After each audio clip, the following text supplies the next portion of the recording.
Prepaid मतलब क्या होता है कि पहले आपने पे कर दिया है बट अभी तक आपने उसके गुड्स या सर्विसेज को कंज्यूम नहीं किया है, बट पहले पहले आपने एडवांस में पे कर दिया है। और आउटस्टैंडिंग मतलब क्या, आपने सर्विसेज तो कंज्यूम कर चुका है, आपने उसको यूटिलाइज कर चुका है, बट अभी तक आपने उसको पेमेंट नहीं किया। ये दो, प्रीपेड एंड आउटस्टैंडिंग, ये दो बहुत ही इंपॉर्टेंट एडजस्टमेंट एंट्रीज है टैली प्राइम के। तो चलिए डायरेक्टली वाउचर एंट्रीज करते हैं। मैंने ऑलरेडी यहाँ पर एक कंपनी क्रिएट किया हुआ है, आप एक कंपनी क्रिएट कर लीजिएगा एंड देन वाउचर एंट्रीज करने के लिए हमें क्या करना पड़ता है, कीवर्ड से प्रेस कीजिए ओनली वी। तो पहला देखिए ट्रांजैक्शन क्या है कि मैंने रेंट को पे कर दिया है 1,30,000 रुपया का। गुड, पे कर रहा हूं तो पेमेंट रिलेटेड ट्रांजैक्शन हम रिकॉर्ड करते हैं पेमेंट वाउचर में। F5 की प्रेस कीजिए और यहाँ पर लिखिएगा आप कैश से पे कर दूं, तो यहाँ पर आप लिखिएगा कैश, एंटर। पे तो कर रहा हूं पर क्या पे कर रहा हूं, रेंट पे कर रहा हूं। Alt+C प्रेस कीजिएगा और यहाँ पर लिखिएगा आप रेंट, एंटर करते हुए अंडर तक पहुंचना है और ये होगा आपका इनडायरेक्ट एक्सपेंसेस के अंडर में EX आ चुका है। आपको अप एरो की प्रेस करते हुए सिलेक्ट कर लेना है, एंटर, कंट्रोल A। और कितना मुझे पे करना है, 1,30,000, 1,30,000, 1 2 3, एंटर। आपको एंटर करते हुए एक्सेप्ट कर देना है। नेक्स्ट, मैंने सैलरी भी पे किया है 1,10,000 रुपीज का, तो पेमेंट वाउचर में होगा, पेमेंट वाउचर ओपन है। आपको सिंपली यहाँ पर मैं कैश से पे करूंगा तो यहाँ पर लिखूंगा कैश, एंटर। और यहाँ पर हम लिखेंगे सैलरी, Alt+C प्रेस कीजिएगा और यहाँ पर आप लिखिए सैलरी। ये सिमिलर आपका एंटर करते हुए अंडर, ये आपका इनडायरेक्ट एक्सपेंसेस के अंडर में ही है, ऑलरेडी सिलेक्टेड है, कंट्रोल A। इनको मैं कितना पे कर और सैलरी में कितना दे रहा हूँ, 1,10,000, और आपको एंटर करते हुए इसे एक्सेप्ट कर देना है। नेक्स्ट देखिए नोट्स में क्या है कि रेंट मैंने जो पे किया था, नोट्स में आप देखिएगा कि लिखा हुआ है रेंट मैंने जो आपकी इस साल मैंने पे किया है 1,30,000 का, इसमें मैंने 10,000 मैंने एक्स्ट्रा पे कर दिया जो कि आपका अगले साल लागू होने वाला था, और मैंने पहले ही पे कर दिया है। मेरे को बाद में समझ में आया कि नहीं, मैंने तो 10,000 एक्स्ट्रा दे दिया है। और 10,000 रुपीज जो फ्यूचर पेमेंट्स है आप इसी साल उसको रिकॉर्ड नहीं कर सकते हैं बुक्स में।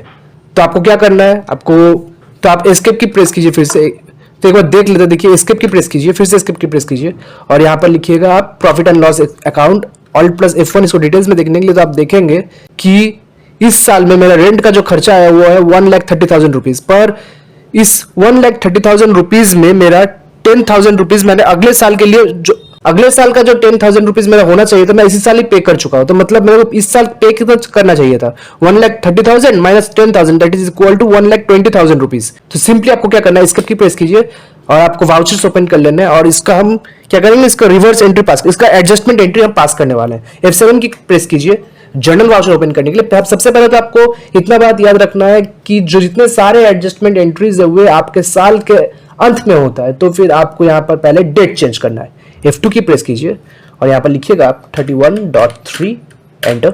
ये क्या बाई, ये सब क्या आ रहा है, आपको सिंपली क्या करना है, यहाँ पर सिंपली आपको क्या करना है कि F12 की प्रेस कीजिए और यहाँ पर लिखिएगा आप यूज, ये जो दिखा रहा है use credit and debit instead of to and by, आपको इसको यस कर देना, कंट्रोल A। तो डेबिट क्रेडिट आ चुका है, यस। तो पहले तो मैंने क्या किया, मैंने तो उनको पहले ही अगला साल का पेमेंट इस साल ही कर दिया है, तो इसका एडजस्टमेंट एंट्री क्या होगा, तो फिर मैंने प्रीपेड मैंने पहले से कितना पे कर दिया है, 10,000 रुपीज, उसको मैंने घटाना है, उसको मैंने एडजस्ट करना है। तो क्या करेंगे, आपको सिंपली यहाँ पर डेबिट में होगा आपका प्रीपेड रेंट, Alt+C प्रेस कीजिए और यहाँ पर आप बनाइए प्रीपेड रेंट, एंटर करते हुए ये अंडर तक पहुंचना और ये होगा आपका करंट एसेट्स के अंडर में, यस, एंटर, कंट्रोल A। तो प्रीपेड रेंट में कितना मैंने एडिशनल दिया, 10,000 रुपीज, यहाँ पर लिख दीजिए 10,000, एंटर। और यह होगा आपका क्रेडिट C, एंटर। और क्रेडिट में क्या होगा, आपका रेंट होगा, RENT। तो प्रीपेड मैंने कितना किया था, 10,000 रुपीज किया था, मैं घटाना क्या था, रेंट को घटाना था। रेंट में इनडायरेक्ट एक्सपेंसेस थे तो उसको घटाने के लिए मैंने इसको क्रेडिट किया, रेंट को क्रेडिट किया। तो फिर क्योंकि आप फ्यूचर के एक्सपेंसेस को इस साल बुक नहीं कर सकते, ये सबसे बड़ा रीजन है। तो मैंने प्रीपेड रेंट को मैंने 10,000 से डेबिट कर दिया और आपका जो रेंट मेरे को बाद में पता चला कि मैंने जो एक्स्ट्रा दे दिया है उसको मैंने घटाने के लिए उसको मैंने क्रेडिट कर दिया। और ये तो आप देखेंगे कि ये करंट बैलेंस, रेंट के नीचे जो करंट बैलेंस आ रहा है वहां पर आपको दिखा रहा है 1,20,000 रुपीज, और आपको एंटर करते हुए इसे एक्सेप्ट कर देना है। नेक्स्ट देखिए क्या है, नेक्स्ट नोट्स में बताया गया है कि जो अनपेड सैलरी है इस साल का वो है एडिशनल, वो है आपका 20,000 रुपीज। जो इस साल के लिए पे करना मुझे बाकी है। मतलब मैंने तो अपना कर्मचारियों को या फिर एम्प्लॉयज को अपना काम तो करवा लिया है उनसे, पर उनको मैंने अभी तक 20,000 रुपीज एडिशनल पे नहीं किया। वो मेरा आउटस्टैंडिंग है जो कि मेरा लाइबिलिटी है, तो उसको मेरे को पे करना अभी बनता ही है। यस, तो सिंपली आपको क्या करना है, आपको F7 की प्रेस, अच्छा जर्नल वाचर तो ओपन है ही, तो डेबिट में आप लिखिएगा सैलरी अकाउंट, यहाँ पर लिखिएगा salary and enter. Salary account को हमें बढ़ाना है क्योंकि मुझे पे तो करना है ना। यस, और यहाँ पर आप लिखिएगा कितना से बढ़ाना है, 20,000 रुपीज से, एंटर। सैलरी तो बढ़ा दे रहा हूँ पर कैसे बढ़ रहा है, सैलरी तो मैंने बढ़ाना है पर मेरे को यहाँ पर उसके ऑपोजिट में एडजस्टमेंट क्या पास करना है, आउटस्टैंडिंग। मैंने अभी तक पे किया नहीं outstanding salary. Yes, Alt+C press कीजिए और यहाँ पर लिखिएगा आउटस्टैंडिंग सैलरी। एंटर करते हुए अंडर तक पहुँचना है। और आउटस्टैंडिंग सैलरी ये क्या है, आपका करेंट लाइबिलिटी है ना, ऑफकोर्स आपको देना है ना कुछ दिन में। Yes, enter, Ctrl+A।